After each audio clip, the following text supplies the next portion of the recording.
ماكس، قوة بالغة بدون مبالغة. النهدي، كلنا أمل.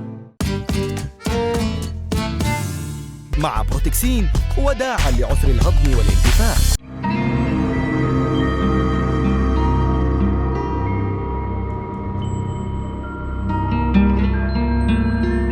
إن الخوف ظاهرة وحالة انفعالية طبيعية تشعر بها كل الكائنات الحية في بعض المواقف، ولكنها قد تؤدي إلى أضرار جسيمة تبقى آثارها مدى الحياة.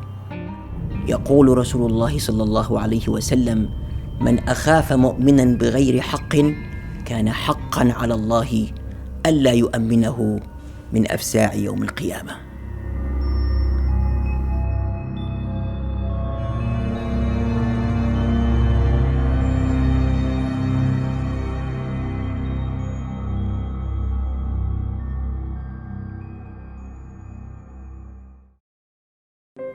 الفرق بين الخوف والقلق هو أن الخوف يكون نتيجة وجود عامل أو سبب واضح يمكن أن يؤدي إلى الأذى والضرر، أما القلق فهذا العامل أو السبب غير موجود، ولكن الإنسان القلق يعيش في حالة تأهب وترقب لحدوثه على المدى القريب أو البعيد.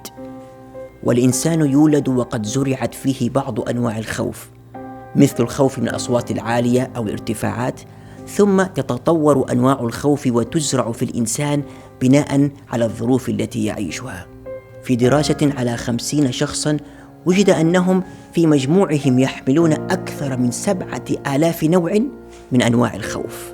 وتعد السنوات الأولى من حياة الطفل أهم سنوات بنائه النفسي وزرع الخوف في قلبه، سواء كان هذا الخوف هو الخوف الإيجابي المعقول الذي يساهم في بنائه وحمايته، أو الخوف السلبي الذي يشل حركته ويمرضه. فالسنوات الأولى، خاصة 3 الأولى، هي أسرع فترة لنمو عقل الطفل.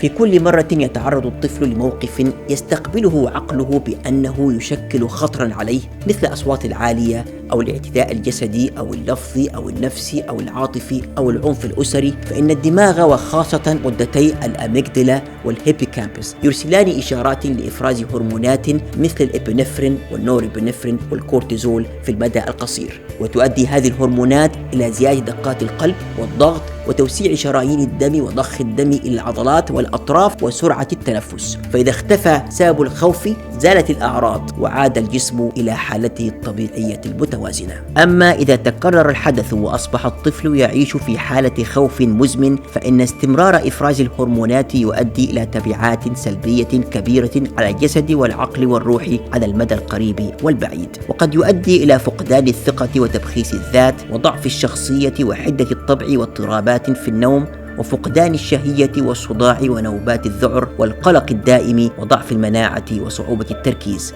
وقد يمتد إلى آثار أكبر من ذلك بكثير. فالذي يحدث هو أن هرمون الكورتيزول إذا استمر في الإفراز لفترات طويلة فإنه يؤثر سلبا على طريقة نمو وعمل منطقة الهيبوكامبس في الدماغ، وهي المسؤولة عن القدرة على التعلم وصنع خلايا الذاكرة الجديدة. وهذا ما أكدته الأبحاث بأن الخوف المزمن في مراحل الطفولة يؤدي إلى ضمور في أجزاء الدماغ المسؤولة عن التعلم والذاكرة، بل وجد أن غدة أميجدلا تتضخم عند الأطفال الذين تعرضوا إلى حادث مروع والمصابين بمرض الرهاب أو الفوبيا، مما يجعلهم عرضة للقلق والخوف مدى الحياة، وذلك لإفراط نشاط غدة الأميجدلا وزيادة إفراز هرمونات الخوف والقلق والتوتر بدون وجود سبب معقول، وهذا هو سبب القلق الدائم. ووسائل زرع الخوف في الطفل عديدة، أهمها تخويف الوالدين أو أحدهما للطفل باستمرار، والقسوة عليه والتهديد بالعقاب والتعنيف اللفظي والنفسي والعاطفي، والمبالغة في الخوف والقلق عليه، والتضييق عليه بذريعة الخوف، وأن تكون بيئة العائلة فيها الكثير من المشاجرات والخلافات. كل ذلك يؤدي إلى فقدان الإحساس بالأمان والخوف من الانفصال أو الهجران أو فقدان أحد الوالدين.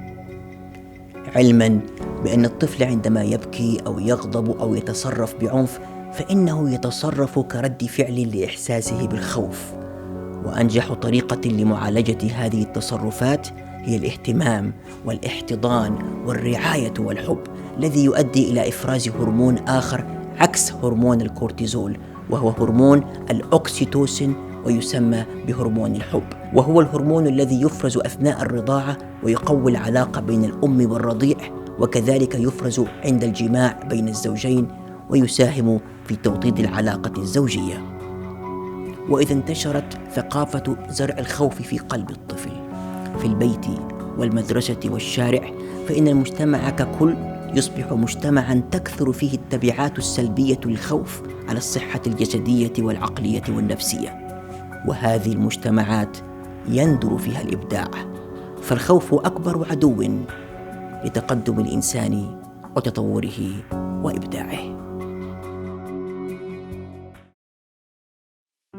من سيرة رسول الله صلى الله عليه وسلم نتعلم حرمة ترويع الآمنين وتخويفهم، وسيرته مليئة بهذه الصور التي تؤكد هذا المعنى.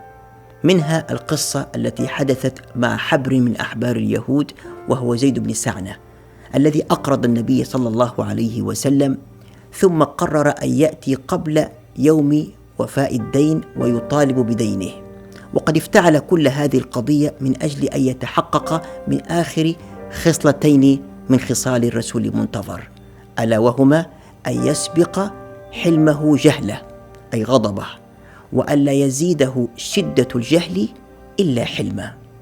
واتهم بني عبد المطلب بصفة المماطلة، وهنا تصدى له سيدنا عمر وهدده بقطع رأسه، فكان رد رسول الله صلى الله عليه وسلم أبلغ درس في النهي عن الترويع للآمنين، حتى ومع يهودي افترى على رسول الله صلى الله عليه وسلم وأساء الأدب معه، فقال: يا عمر اذهب به فأعطه وزده 20 صاعا من تمر مكان ما روعته.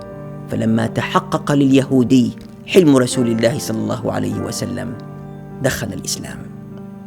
ازرعوا الحب والأمل والثقة في قلوب أطفالكم وأبنائكم، وإياكم أن تزرعوا فيهم الخوف أو يروا منكم غير الخوف الإيجابي البناء، كالخوف من الله عز وجل والتحرر ممن سواه. فعلى قدر ما تمتلئ أوعية قلوبكم خوفا من خالقكم ورجاء وأملا فيه وبه دون سواه، على قدر ما تتحجم صور الخوف السلبية المادية الأخرى، ويتحرر الإنسان من مخاوفه ومن قلقه.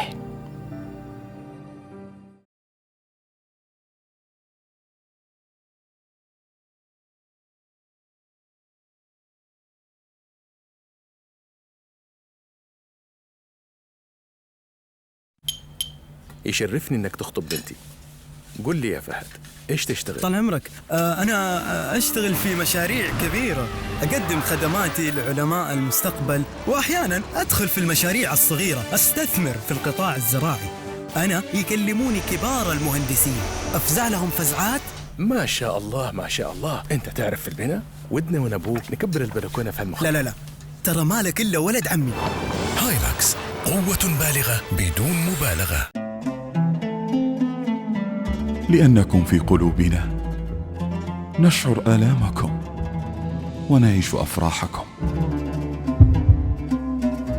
فتطورنا وتغيرنا، نشرنا الأمل في كل مكان من أجلكم. النهدي، كلنا أمل. دائما الواحد هو بيفرش عش الزوجية بيكون عنده صورة محددة لشكل البيت، بس تنصدم بعد الزواج لما تلاقي زوجتك حولت كل البيت للضيوف. اقول لها تعالي ناخذ الكنبه هذه، تقول لي لا هذه اريح عشان الضيوف. طيب الطاوله هذه لازم اكبر عشان الضيوف. بس تبغوا الصراحه، وقت الاكل احس اني في البيت احسن من الضيوف. اكل ايش وفن ايش وطعم ايش. عافية مستخلص من قلب حبات الذرة، فهو الزيت الصحي الذي يناغم بين مكونات طبخك. عافية لأكل صحي وكمان ألذ. عافية بصحة وعافية. خلي بروتكسين معك على طول.